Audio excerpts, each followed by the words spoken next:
इस पे क्या किए हैं, पावर दे दिए हैं, बट इसमें जो हमारा आईआर में है वो लाइट हमारा प्रॉपर नहीं जल रहा है।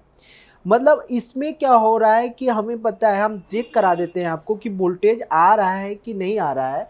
तो देखिए, यदि हम आपको इससे मल्टीमीटर से दिखा दें तो यहाँ पे हम एसी इनपुट कर चुके हैं, जो दिखा दें आपको। देखिए इस तरीके से देख सकते हैं आप कि इसमें क्या हो रहा है कि 240 वोल्ट हमारा एसी वोल्टेज आपको देखने के लिए मिल रहा है। ठीक है, और इस पे हम इसके कैपेसिटर पे भी वोल्टेज चेक कर लेते हैं। तो देखिए इस कैपेसिटर पे वोल्टेज चेक करते हैं तो यहाँ पर भी वोल्टेज हमारा क्या हो रहा है कि मिल रहा है 330 वोल्टेज।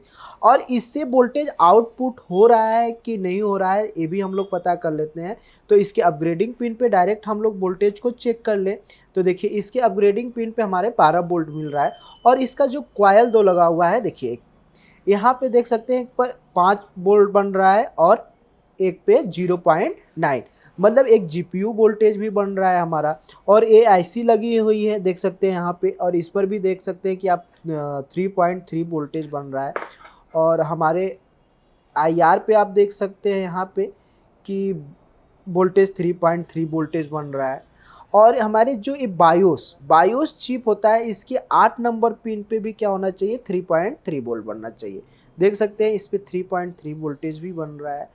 यहाँ पे देखेंगे कि जो ये वोल्टेज होगा हमारा ऑन होने के बाद बनेगा, जो डिस्प्ले में वोल्टेज जाता है। तो इसमें क्या है प्रॉब्लम, ये जो बायोस लगा होता है, ये बायोस में जो सॉफ्टवेयर होता है वो सॉफ्टवेयर क्या हो चुका है, करप्ट हो चुका है।